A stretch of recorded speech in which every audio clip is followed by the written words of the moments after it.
Welcome to my favourite ground of them all, Kent.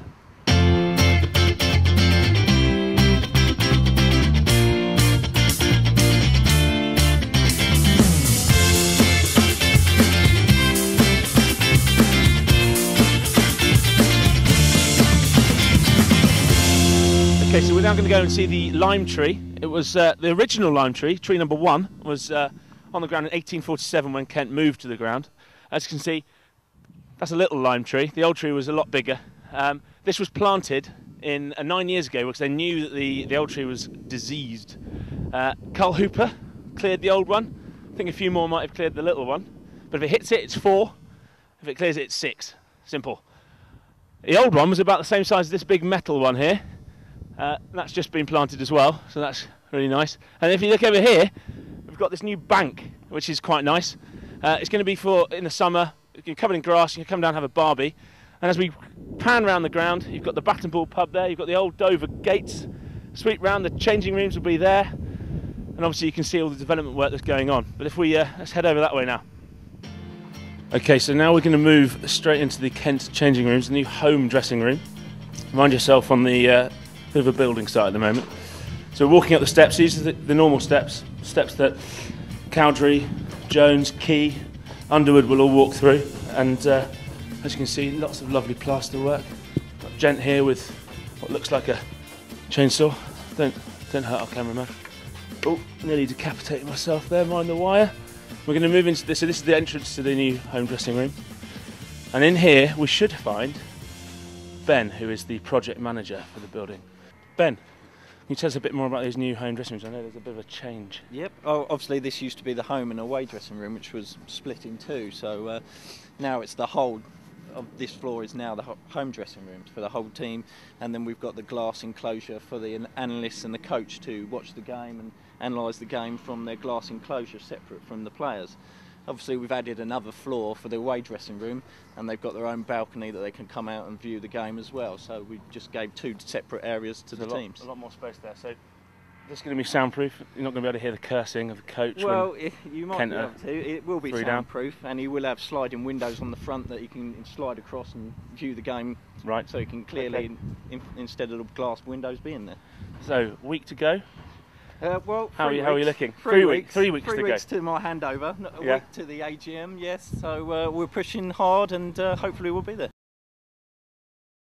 I'm here with Dickie, who's the kit man for the guys at Kent Cricket.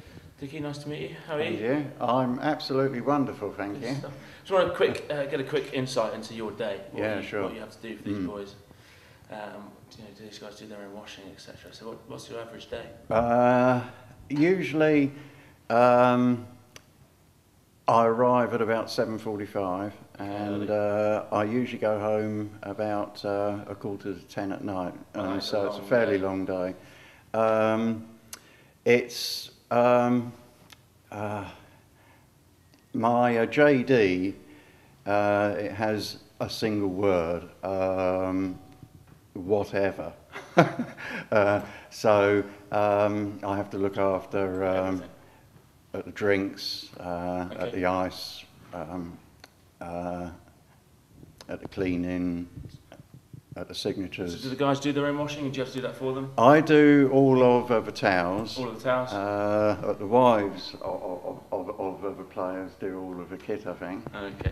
And how much of this stuff do they have? How much kit do they have to have nowadays? It looks like they take quite a bit in their players. Oh, absolutely loads. The batsmen will usually have up to about 6 or so bats with them. You get the trainers, loads and loads of trainers everywhere, socks everywhere, and it's a lovely smell on about the 3rd a day of a 4-day match. I love it. And how long have you been at Kent? This will be for me season number 10. Okay. Yeah.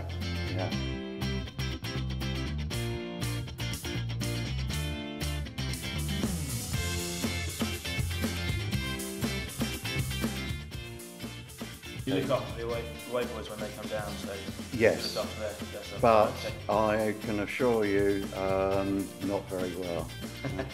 Good to hear. So, thanks very much for your time, Dickie. That's great. Thank you. Okay, we're here at the club shop. Let's go and take a look. It's called the 11th wicket. In we come. Right, let's go have a little look around here, shall we? Everyone loves new stash. Firstly, though, bales made from the old lime tree. Bargain at £17. Baz, hello, how are you? Yeah, very well. Good stuff. Oh, well, sorry about that. Might have to buy that one now, but I'll need a new bat. Can you tell me which bat to buy? The new range this year, we've got the Kookaburras, Righty. the Pumas and the Grey Nicks. Okay. I think you'd be a Grey Nichols man. A Grey Nichols man, okay. That one retails at £400. down to 360 in the Is that the best you can do for me? I'm sure we can sort something out. You sort something out for me, I'll have a think about that one. Thanks, Baz. I'm going to grab a shirt. Let's have a look at this. Club shirt, okay.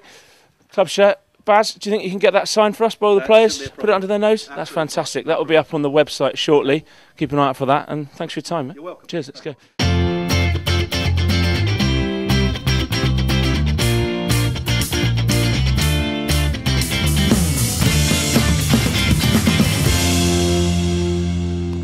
So I'm here with Nimmo, who is the physio, general legend and man manager at Kent Cricket.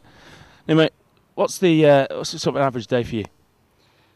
Generally, if we've got any guys with niggles, that sort of thing, we'll start off pretty early before they come in for warm-ups and see them before warm-ups if necessary. Get them ready for the day's play. And then there's obviously, during the day's play, you may also have a few guys that you're working on throughout the course of the day, to be honest. And then towards the end of play, especially the bowlers, doing a bit of work on them, recovery and that sort of thing.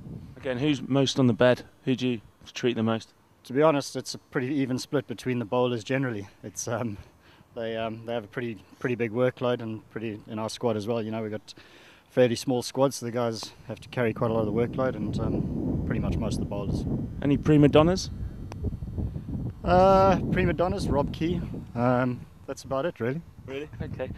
And when sort of man management wise with the boys, how do you sort of treat their sort of days out? Are they allowed out for beers? Are they allowed? Yeah, I think it's all about being sensible about where they're at, and you kind of give guys, especially the younger guys, a bit of a steer as to what they get up to and don't get up to. And it's about being sensible about what you are these days. With the fixtures the way they are, you can't really afford to be going out. Late evenings, that sort of thing. I think the game's changed a bit in that regard, and I think that's got to be sensible. You don't play the rain card at any point, do you? Did when I started, not so much anymore.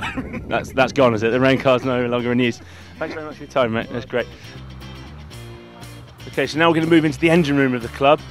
As you can see, that's the old badge, so they need to change that in the next week. But let's go in now.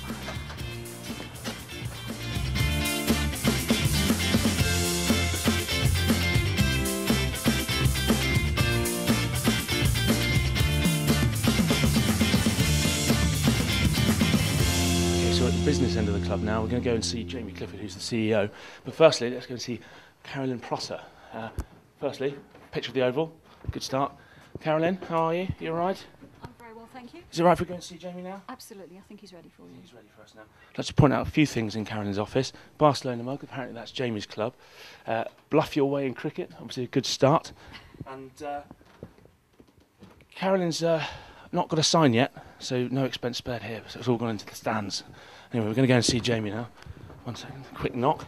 I think he said hello, let's go in.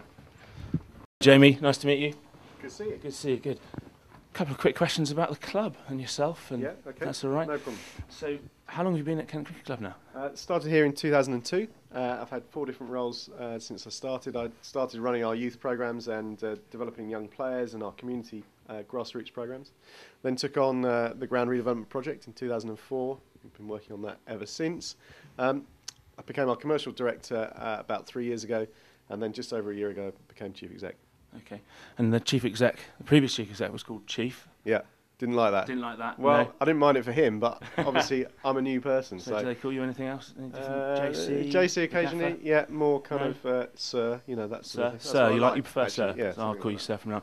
So, sir, outside the window I can see there's no stand being built here. Is that on purpose, so you can watch a bit when you're at your desk, obviously? No, actually, to watch much of the cricket? Popular belief, I don't have a huge amount of time to sit and watch cricket, lovely though that would be. Yeah. But no, we've got plans for a new admin building and lovely glass-fronted office for me, and I nice. Probably will spend my future days sitting watching lots of cricket. Well, I hope you do. Yeah. Okay, so can you tell us a bit more about the ambition of Kent Cricket now?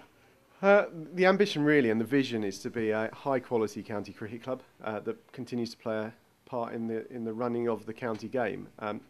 The game is under financial pressure at the moment. We want to be one of the long-term survivors. So that's why we're doing the work we're doing, redeveloping the ground, breathing energy into our sales and marketing, and really focusing on making this a quality county cricket club.